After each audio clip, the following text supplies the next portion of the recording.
খেলোয়াড়দের উদ্যোগে জলছত্রের আয়োজন। আজ শনিবার খেলোয়াড়দের উদ্যোগে ও পূর্ব বর্ধমান জেলা স্পোর্টস অ্যান্ড ফিজিক্যাল কালচার অ্যাসোসিয়েশনের সহযোগিতায় জলছত্রের আয়োজন করা হয় পূর্ব বর্ধমান জেলার কাটোয়া বড়বাজার ও ফেরিঘাটের রাস্তায়।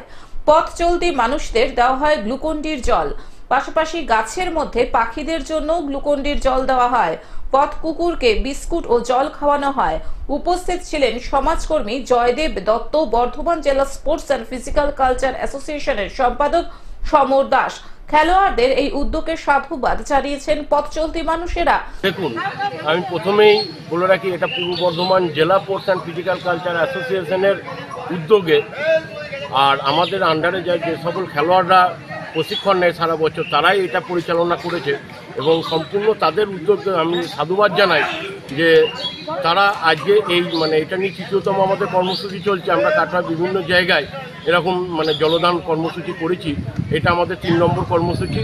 আজকে আমরা বড়বাজার ফেরিঘাট সংলগ্ন বিভিন্ন পথচলতি মানুষকে এবং পশু পাখিদেরও আমরা এই জলছত্র জল দান করছি। যাতে পরিবেশ দূষণ না হয় তার জন্য সমস্ত প্লাস্টিকের গ্লাস খেলোয়াড়রা তুলে ডাস্টবিনে ফেলে দেয়। পূর্ব বর্ধমান জেলা স্পোর্টস অ্যান্ড ফিজিক্যাল কালচার অ্যাসোসিয়েশনের সম্পাদক সমর দাস জানান, এটি আমাদের 3 নম্বর জলছত্র কর্মসূচি। খেলোয়াড়দের এই উদ্যোগকে প্রশংসা জানান। সমাজকর্মী জয়দেব দত্ত বলেন, আগামী দিনে সমাজ সেবামূলক আরো কর্মসূচিতে খেলোয়াড়রা এগিয়ে আসুক।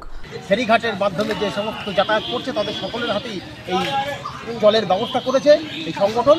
আমি ধন্যবাদ জানাবো। আশা করব আগামী দিনে তারা আরো অন্যান্য সামাজিক কাজের সঙ্গে যুক্ত হবে। কাটোয়া থেকে রাহুল রায়ের রিপোর্ট, গ্লোব নিউজ। এখন থেকে গ্লোব টিভি দেখুন আপনার স্মার্টফোনেও। গুগল প্লে স্টোর অথবা অ্যাপল স্টোর থেকে ডাউনলোড করুন গ্লোব টিভি লাইভ অ্যাপ। এছাড়াও জিও টিভি অ্যাপ থেকেও দেখুন গ্লোব টিভি লাইভ।